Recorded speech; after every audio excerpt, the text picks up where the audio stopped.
The family of the first grader who shot his teacher has remained quiet until now. Okay, so I'm gonna try to stay on. I have a few points and issues with this story. A couple years ago, I went into that same school district and worked as an assistant. It was in a SPED class.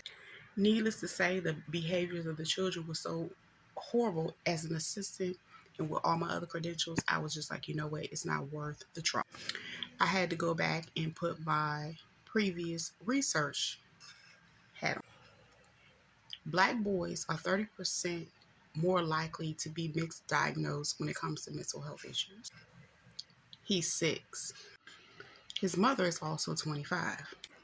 This brought me back to a space because I was about her age when I had my second son. He was in public school.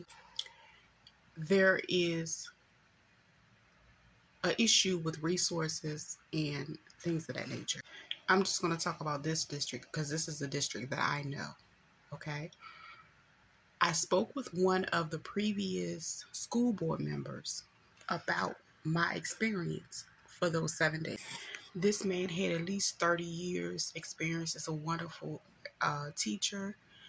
And he became a superintendent, not a superintendent, but a board member.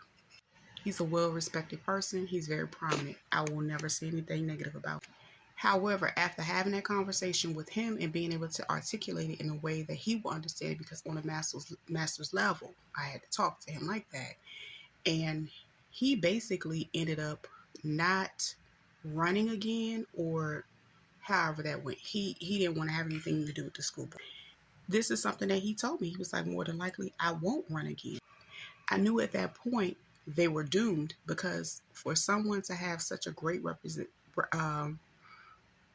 track record and that knowledgeable, I was like, oh my God, what's going to happen? So when this incident occurred, they fired the superintendent that they select.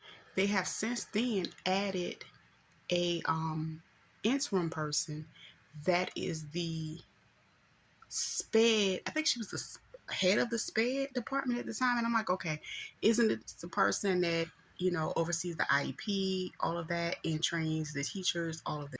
I say this to say that this is a terrible situation that happened, and it happens. I can see it happening more often. This is such a rare case because he's sick. I think Newport News need to get their stuff together, and I think they need to get it together fast. I'm going to do a part 2.